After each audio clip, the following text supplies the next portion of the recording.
Gopi Janavalabha Girivaradari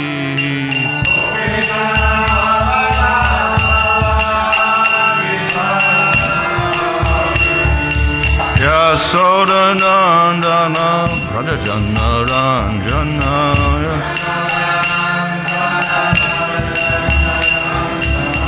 Yamunatira Vanachari Yamunatira Jaya Radha Madhava Kunja Vihari Jaya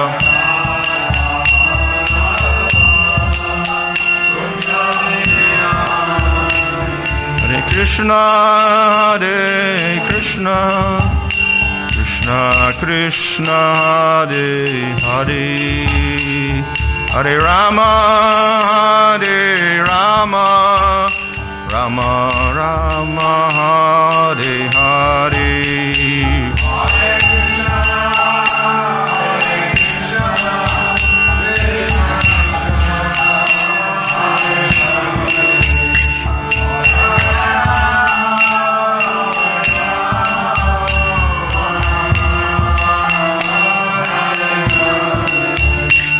Hare Krishna, Hare Krishna, Krishna Krishna, Hare Hare, Hare Rama, Hare Rama, Rama Rama, Hare Hare.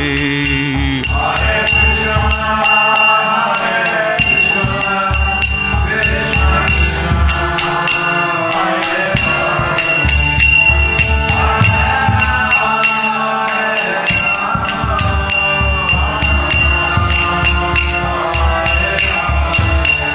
Hare Krishna, Hare Krishna, Krishna Krishna, Hare Hare, Hare Rama, Hare Rama, Rama Rama, Hare Hare.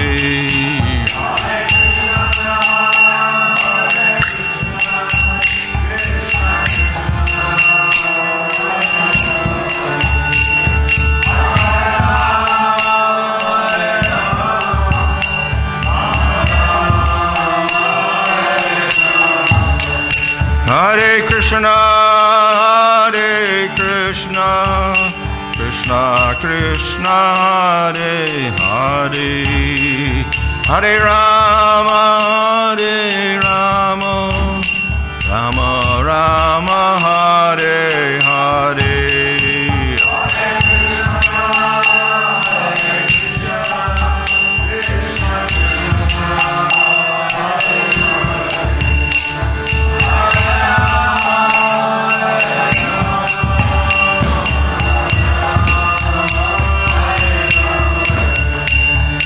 Prabhupada, Prabhupada, Prabhupada, Jaya Prabhupada.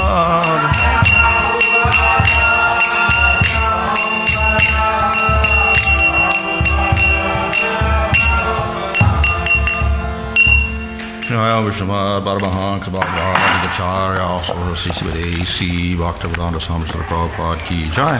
Namacharya Haridas Thakur Ki Jai. Prem Sagho Sri Krishna Chaitanya Prabhu Nityananda Sri Advaita Gadadhar Sri Gaur Bhaktivinoda Ki Jai. Shri Sri Radha Krishna Gopa Gopida Shama Kunda Radha Kunda Giri Govardhan Ki Jai.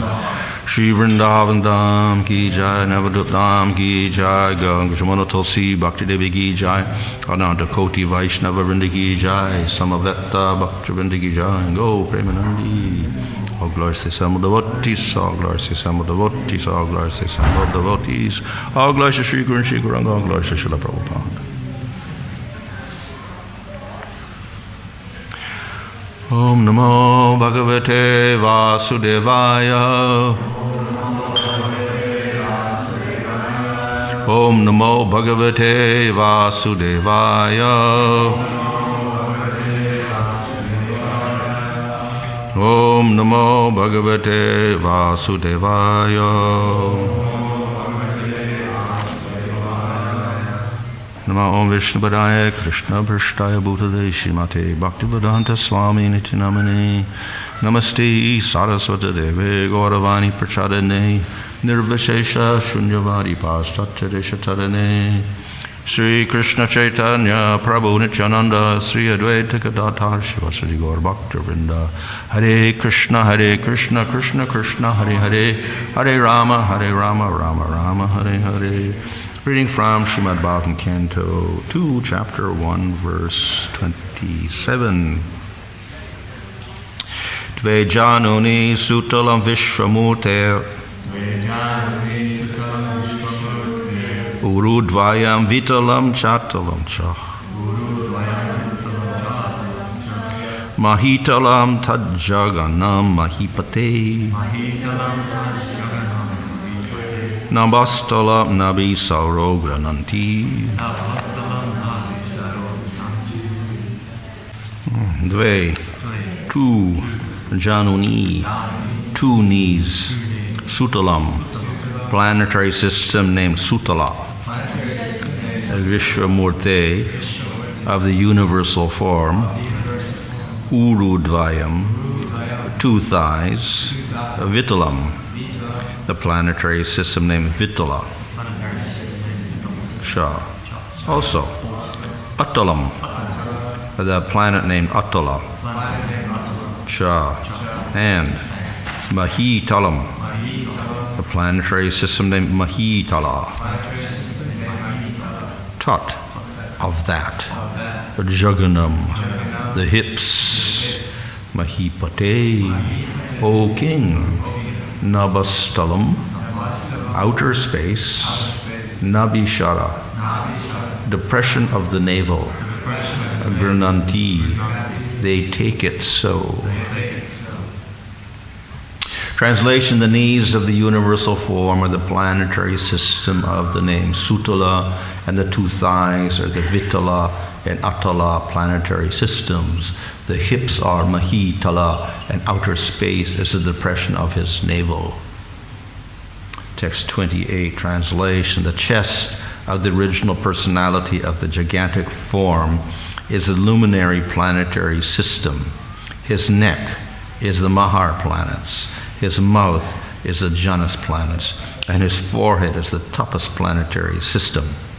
The topmost planetary system, known as Satyaloka, is the head of he who has 1,000 heads.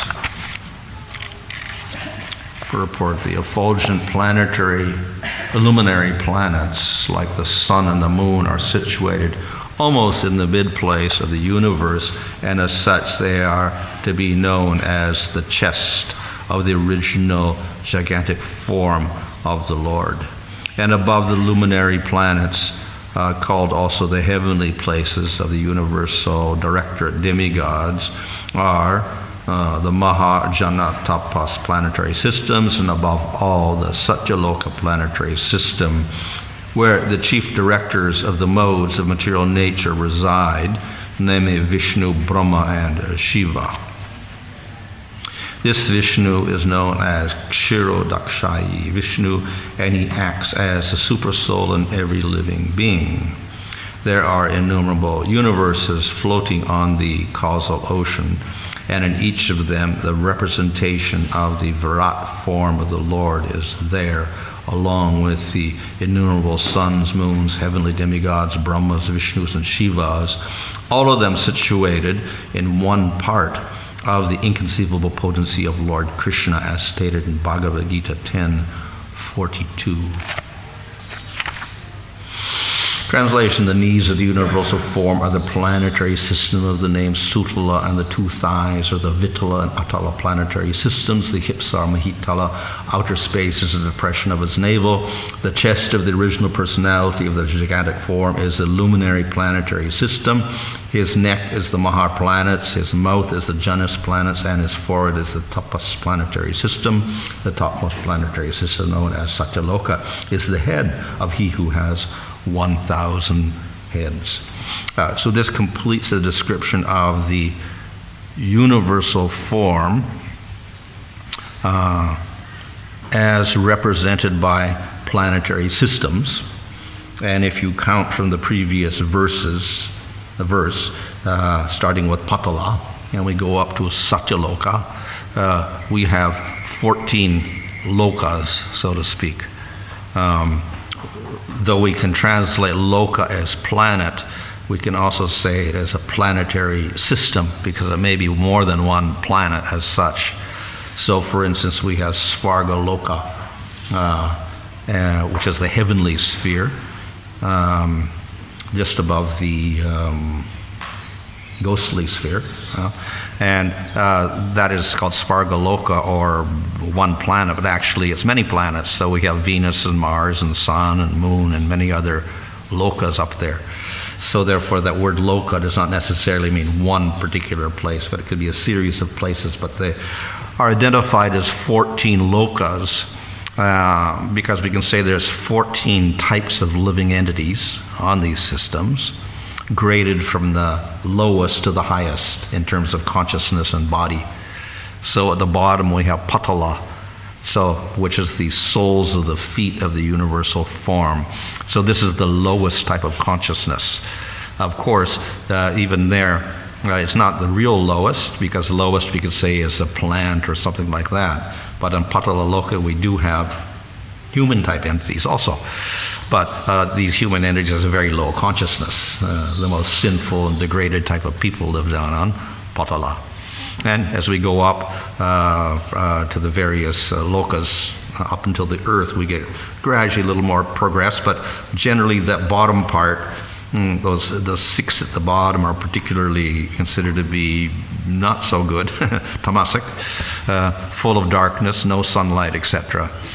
So more or less the demonic species live down there, or the demonic human entities live in those planetary systems. And then we have the kind of in the middle, the Earth planet, and just above that the Sun, which is smack in the middle of the whole universe in terms of dimensions. The Sun is right in the middle. And just below that we get the Antariksha, or the Bhuvar Loka, where the ghosts reside. And then below that we get 100 yojanas below that we get the Earth planet, Earth sphere. And the Earth itself we know is many dvipas. It's not just one place. So we have islands, so to speak, on the Earth level, with other human beings there, but more advanced than us. And we also have, on our particular dvipa or island, we have 9 varshas, or provinces, and we can't go from one to the other even, so we're very, very limited. We're limited to varsha. And in the others, those varshas are called Boma, Svarga, or earthly heavenly planets. So they're much better than Varsha in terms of enjoyment, but they're on the earthly level. So we're rather, the earth is in the middle sphere, and above us we have the heavenly spheres all the way up to Brahmaloka, and below we have the hellish planets going down to Patalaloka.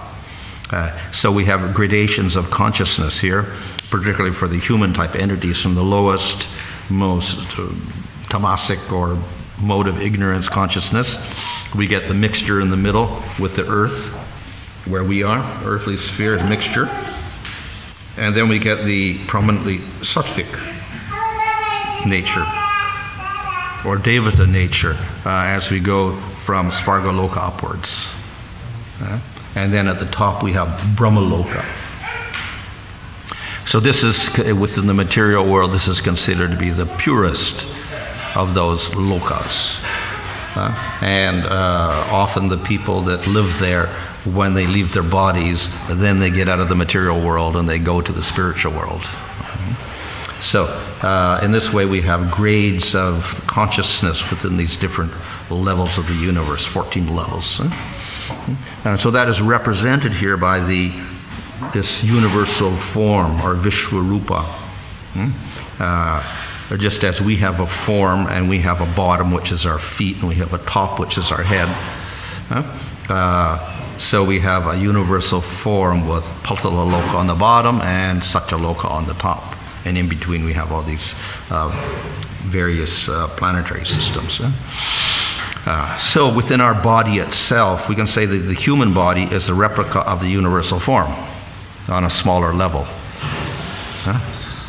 So we can say that the whole human body is like the universe in one sense, a microcosm of the universe.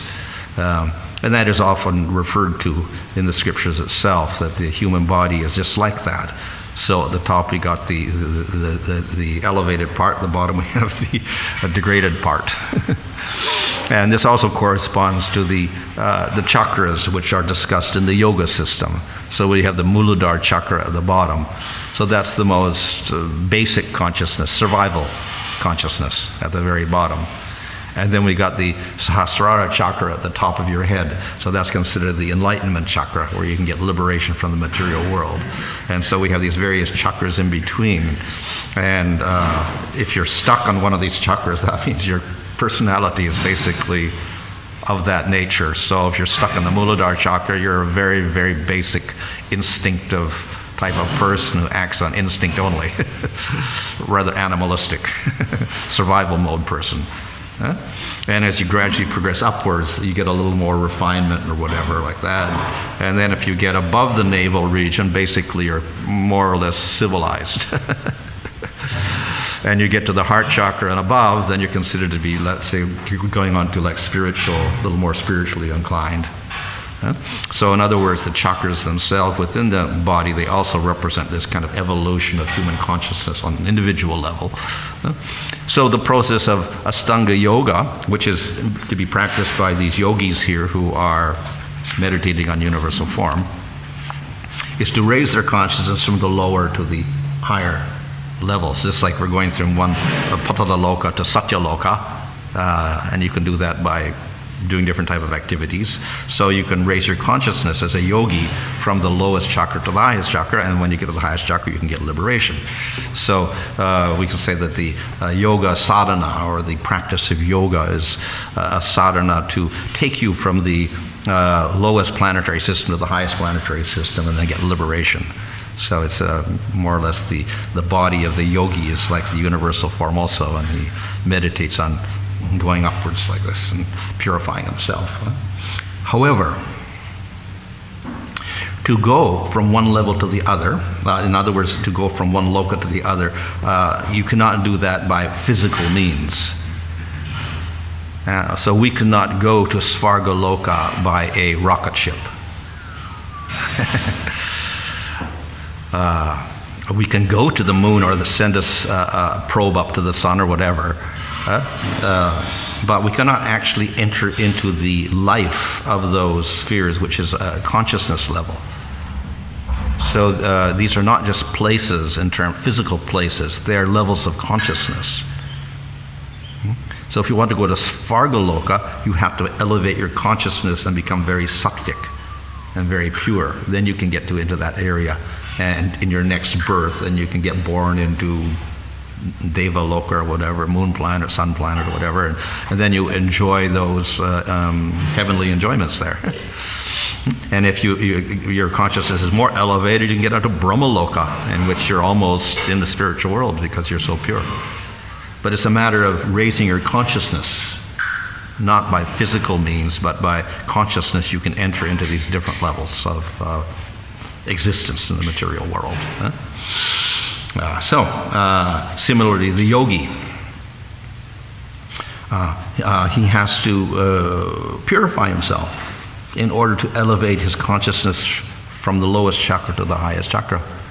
And therefore he has to do intense practice or sadhana for a long, long period of time in order to raise the consciousness up to the highest level like this. This is also represented by the Kundalini, where the Kundalini Shakti goes from the base of the spine and rises up to the top of the head, and then you get enlightenment when you get to the top. The body of the individual yogi is also represented by these planetary systems. So maybe that is one of the reasons why the scriptures and the Bhagavatam here is concentrating on this universal form so much, because it also represents the human body and the sadhana of the yogi. This is, as I mentioned, this elevation of the consciousness is the whole point of this, the structure of the universe is to go from the lowest to the highest. and then get out. And then in terms of species, we also have elevation. So we have the lowest species that called the immovables. So this refers to plants and such things that can't really move around much. And then we get the animals kind of to move around more. And then among the animals we get the aquatics and the insects and the reptiles and the birds, and then the four-legged animals, and then the human being. So we get a wide variety of creatures, which are also more or less, we can say, graded in consciousness like this, also from the lowest to the highest. However, it's the human being one. This is when we get to the human being species. This is the human being species is the person who can elevate himself through these lokas up to the top and to get out of the material world, whereas the lower species cannot do that. So in other words, all these lower species are basically stuck in the lower modes, like on the lower planetary systems, and they don't get out. So it's a human being that can get out. So that at least in the middle area, that is where we are, the Earth sphere, this is considered to be a nice balance because it's not too tamasic. So this gives us the opportunity to start going upwards from this point onwards. And if we're stuck in the lower species and the lower planetary system, it's almost like being stuck in a plant body or something, or an animal body. So you can't do much at that point. So, therefore, to be born as a human being on the earth is considered to be very, very fortunate. And then from there we can start following scriptural injunctions, and how we follow properly, then we can raise ourselves up to higher levels. So the whole purpose, therefore, of the universe is elevation from lower to higher. But that's, of course, let's say one principle. Even physically, the human being also is like that. We want to go higher and higher all the time. So we may do that in terms of just physically in a company. We want to get to the top of the company or whatever. And in terms of land, we like to go climb mountains and get to the top of the mountain or whatever like that. We have mountain climbers and people like that. They like to go to the top. And then we like people to go to outer space and throw rocket ships up there and try to get higher out of the earth and go to another planet, another planet, another planet. So the human being has an aspiration for elevation, even if it's physical, which is very gross. But the real elevation is the consciousness, to elevate the consciousness. And that requires a little more technique than gross physical science or physical strength. So that's why we need the scripture, to do something with the consciousness properly. Otherwise we speculate about it when we don't really know where we're going. The reason is that these upper layers of consciousness and these planetary systems, we can't even see them. So we cannot even see the real Svargaloka, the real sun and the real moon, where they are heavenly enjoyments. We cannot see Mahaloka, Janaloka, Tapaloka, Satyaloka. We can't see them, what to speak of go to them, with our physical eye, because they're so subtle. It depends on our consciousness to get to these areas. So, if we want to elevate our consciousness, then we do have to follow certain techniques. And of course, one technique is the yoga technique, in which you can elevate yourself up to higher and higher planetary systems. Then you get to the topmost system, Brahmaloka. Then from there, you get out. So this is one way of elevation, that is yoga, which is being described here. After all of these descriptions, then the Sukadeva Goswami explains also that there are easier processes of accomplishing the same thing, that is elevation and getting beyond this material world. So he discusses various things, like the higher type of yoga where you meditate on Paramatma, which is a spiritual form, not a material form. There is Jnana, in which you reject all the material worlds, higher, lower, whatever, and then you just get past the material world completely and enter into liberation state. And then there is the process of bhakti, or devotional service, which more easily gets you out of the material world, but also gets you further than that. It gets you to another world. So here we have a description of material world from lowest to highest. And it's preferable to get to the highest level, but then it's preferable to get out of the whole system, out of the material world. But then what's out there? We don't know. We can't even see the upper planetary systems, what's beyond the material world. So what's there? So the scriptures describe to us, there's two areas. There's the outside of the material world, which is kind of we can say the Brahman area, or the causal ocean area, whatever like that, beyond the material world. But then there's another area beyond that. So that the middle area is like a big river, so to speak. So we have material world, we have the river of Brahman or whatever like that, and then we have another world on the other side. Or like we have two shores, the material shore, the river, and then the other shore. That's the spiritual realm. But how do we know it's there? Whatever, we don't. So we go by the scripture. So in the scripture it describes that, yes, beyond the material world, then they have something called the causal ocean, which is a big borderline area. And then we get the spiritual world beyond that. And then that spiritual world is only available also by change of consciousness. It's not physically, you cannot go there. You cannot send a spaceship up and get to Brahmaloka. You cannot send a spaceship into the causal ocean, or Brahman, and you cannot send a spaceship up into the spiritual world. That doesn't work. It's all by consciousness you can get to these higher levels. So the idea is consciousness is very, very important, and we have to cultivate our consciousness, and we have very particular techniques for doing that. It's not a haphazard system. It has to be done very methodically. And for many it's very difficult. For the yogis it's a rather difficult process. They have to practice for long periods of time. And that's why when we have pictures of yogis, generally they're all very old with long beards and long hair and whatever, and they're practicing, and they're very austere. They don't eat, so they're very thin. And they're renounced, and they live in caves in the Himalaya, etc. So it's a rather process to follow, long and difficult as well. And if you don't follow that system properly, there's problems. You can end up with a lot of psychological problems also.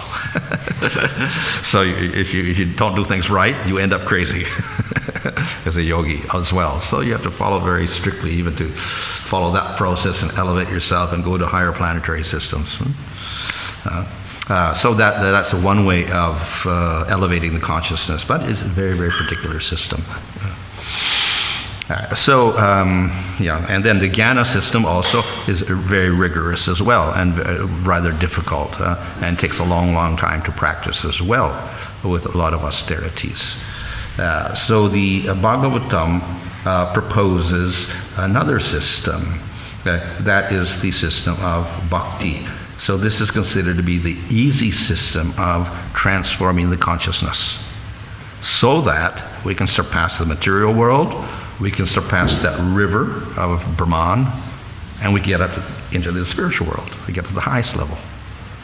Not only we get to the highest level, just like we have the material world with all the different levels, so within the spiritual world you get different levels also. So you can get to the highest level in the spiritual world through the practice of bhakti. It's also quicker and easier. So that is why it's recommended for us to follow the process of bhakti, even though we may have attraction for intellectual jnana or physical yoga, etc. The process of bhakti is easier, quicker, and it gives much higher result. So that's why bhakti is recommended. So, of course, we can always challenge that and say, why are this scriptures, one scripture says this, another scripture says something else. So it's all this prejudice that we're following this scripture, Bhagavatam. But if we logically analyze, or very neutrally analyze, we can see that in the process of bhakti, we have a very reasonable explanation of why bhakti is the best. And the reasonable explanation is that we are transforming consciousness, but not just consciousness, it's the consciousness of bliss. So the nature of the individual consciousness is happiness. And that's the goal of the jiva, or the individual. So the whole spiritual process or practice is to cultivate that happiness within the soul. That's all. And that's what bhakti is. Bhakti means affection or love. And that's synonymous with happiness. And if even in the material world, we cannot... no one can deny that. What is happiness? Is it a car? Is it a television? Is it a house? Ultimately, people will say no. Even if they have these things and they get some pleasure from them, they realize it's not real happiness. You can't just hold on to your house or something, or hold on to your car and say, "This isn't. I'm getting ecstasy," like that. So even in the material world, people will say, "Okay, we need to have a nice relationship with somebody. That's what happiness is." So this is what everyone strives for in the material world. Let's get a nice, loving relationship with somebody. And that's everybody's goal in the material world, as far as the material world is concerned. Loving relationship, perfect loving relationship, and from that I get my happiness. So that's what bhakti accepts. The ultimate goal is happiness through love. That's all. The whole thing is where do we get the love from, and who do we love? This is the whole thing. So in bhakti we direct the love towards Supreme Lord, Krishna. Not to any body in the material world, to Supreme Lord. And through that relationship we develop our love. We get eternal love, which is His highest bliss. That's all. So that's what the process of bhakti is. So by cultivating bhakti, we get beyond this material world and we enter in the spiritual world. So why we're in the material world? We're in the material world because we want to be happy. But the happiness is my happiness through material objects or material bodies. So it's a selfish type of love that we're trying to experience in the material world. So this is what we call kama. So this binds us in the material world, and we get one body after the other body, and through that body we try to experience happiness and love, etc., for ourselves. So bhakti is the process of taking that tendency for love and happiness and directing it outside of ourselves to ideal person, Supreme Lord. That's all. So instead of directing love for ourselves, we direct love towards the ideal person, Supreme Lord. So that is the process of bhakti. And by doing that, the soul naturally progresses very nicely to the spiritual world and surpasses the material world, gets to the spiritual world beyond the Brahman level. So that's the easy process of getting out of the material world.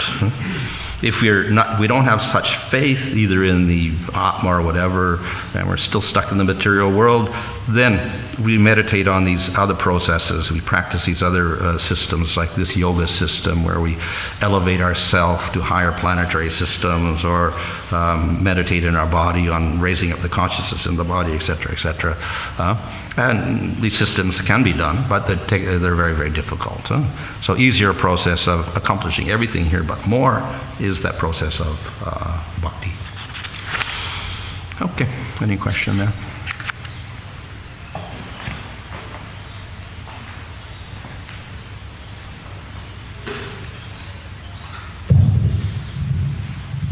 What's the process of moving into entities go into these lower planetary systems, how do they get there? Do they do some like Vedic process? No, adharma, the opposite. Of course, you could do all sorts of let's say, our sinful activities, etc. By doing sinful activities, you can stay as a human being, but get a lot of suffering in your next lifetime. By doing a lot of sinful activities, you can end up as a plant or an animal. And if you do a moderate amount, I suppose, then you get to the hellish planets. And you have maybe you get a few punyas mixed in there or something. Then you go to the hellish planets, and you can enjoy there in a tamasic state. You have to have some sort of karma coming to you, so there's pleasure there, right? Like they call the subterranean heaven planets. Yeah. Well, one, of course, is a desire to get a lot of pleasure. So if you, life after life, you desire a lot of physical pleasure, then you can go there. At the same time, you probably restrict your sinful activities so you don't end up as a plant or an animal. And there's some devotees there too, also. Oh yeah, well yeah, there's great devotees. Prahlad is there. Bali Maharaj is there. Vamana is there. Shiva is there also. Yamaraj is a great devotee also. And Patalaloka.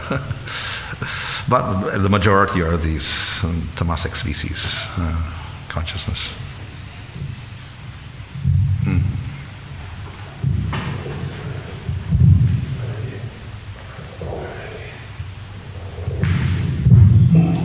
don't know if I've got the proper understanding. It seems like in the lower planets, the bodies are gross, and the higher planets have more subtle bodies. Is that correct? Well, particularly above the earth. Okay, so the question, we often hear in Bhagavatam where the demons and the demigods have battles. Yeah. I've always wondered how that works. One is subtle and one is gross. Well, the Devatas can also manifest bodies that we can see. So sometimes the Devatas come here and then we can see them. Sometimes we cannot see them. But then sometimes they can appear and we can also see them. So they have the ability to manifest a form that you can also see, even if we generally cannot see them. Yeah. But above, even in the ghostly sphere, they're more or less subtle entities like ghosts and stuff. So we can't really see them unless they want to reveal themselves to us. Of course, the demons also can do the same thing. Some of them have great powers to change their bodies into other bodies, like Putana. Putana was a big demon, and she acted like a beautiful woman or whatever like that. Then when Krishna killed her, her body turned into a big demon again. And so demons can also change their bodies. What is the causal action complaint? What is the complaint? Oh, well, we can say it's just like it's the borderline between the material world and the spiritual world. We can say that's what it is. If we want to put a dimension on it, it's a little bit difficult because, as Prabhupada describes, the whole material realm with all the universe is like a little spot or a little cloud in the whole spiritual sky. So we can't say it's like a river or a border, but each of those, let's say when we get out of a material world, out of many of the different universes, then we enter into a borderline realm, and then from there you go to the spiritual world. So it's more or less like a little bubble within the whole spiritual world.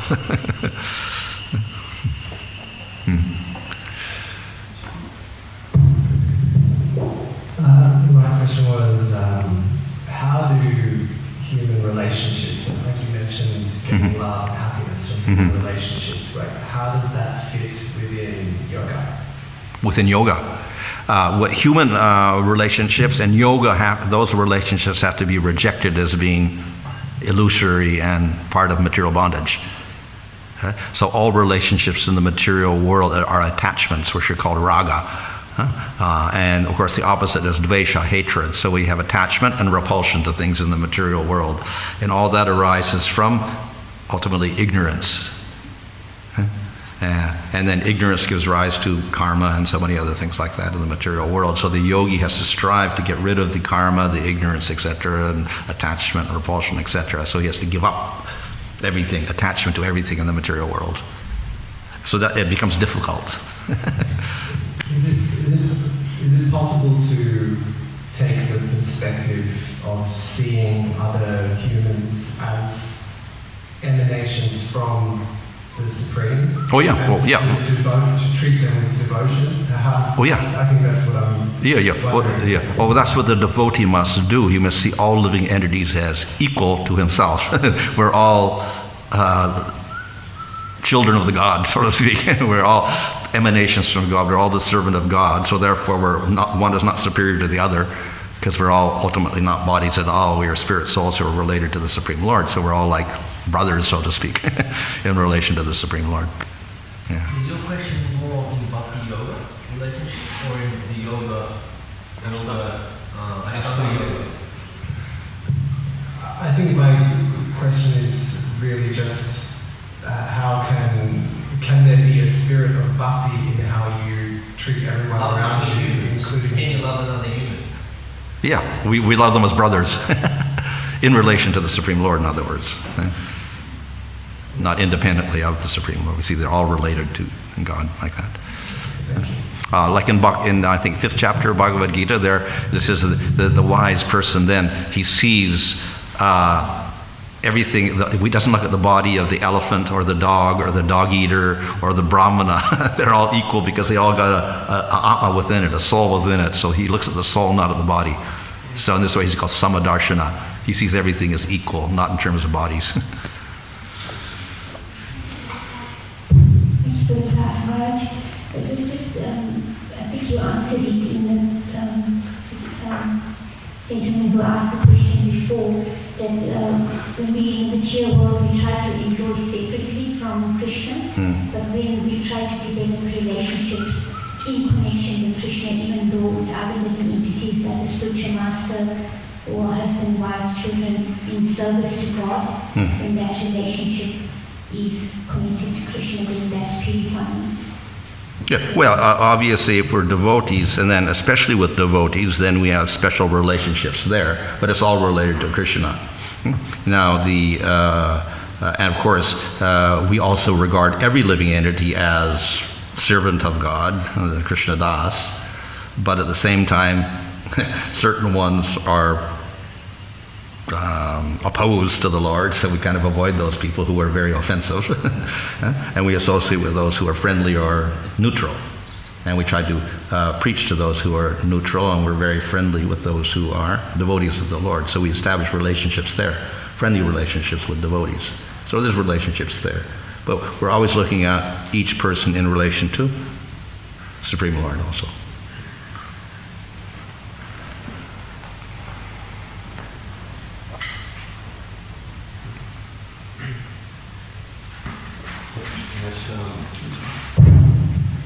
So at the end of the day of Brahma,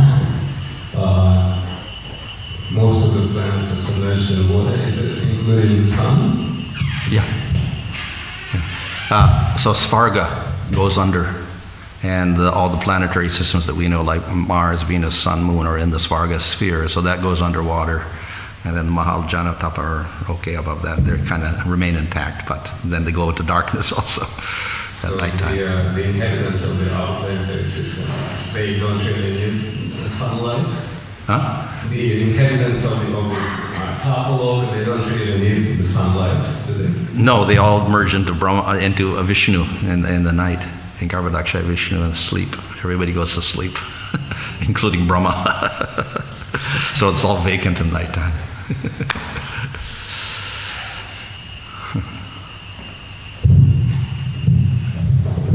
Hare Krishna.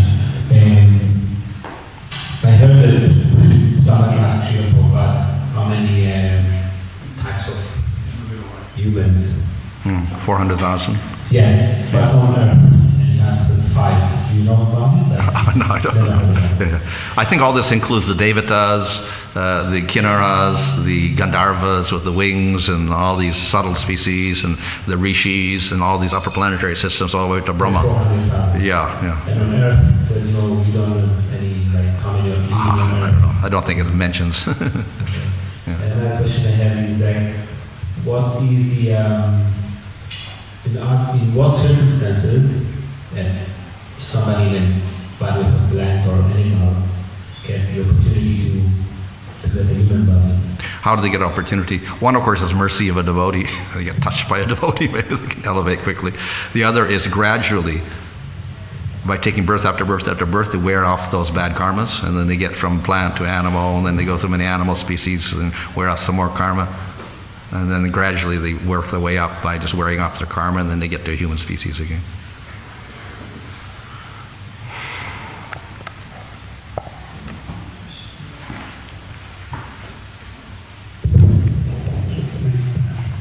So a very interesting question in regards to the demigods and the demons. Mm-hmm. You mentioned that they can reveal themselves to humanity in some way. Is there a reason why they haven't? Why they don't? Like that evidence? Is there some kind of rules in place? Or some reason why most people acknowledge that they exist? So generally people are not qualified because their consciousness is less. So therefore it's like they don't have the eyes to see.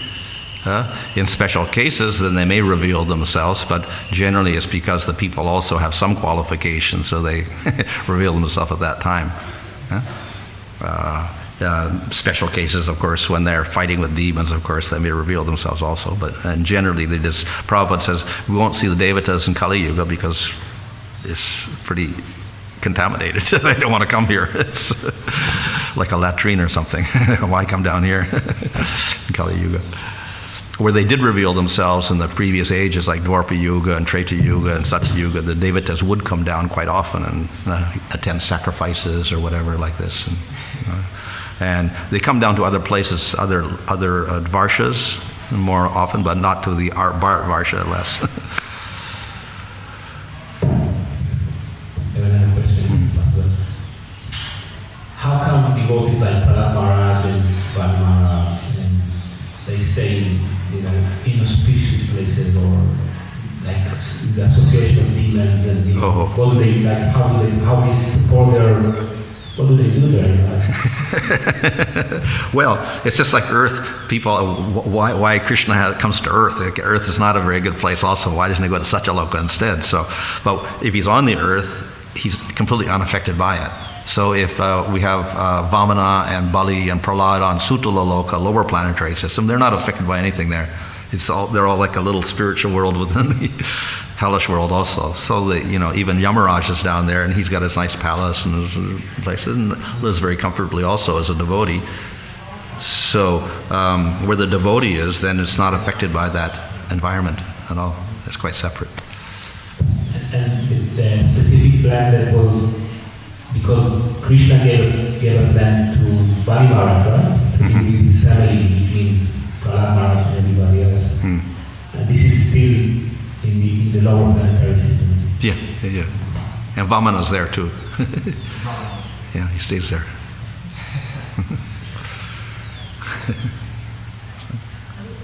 We were just talking about the appearance of the demigods and how we couldn't see them. Narada Muni, although not a demigod, but he's a Mahajan, a transcendental spaceman. An avatar too.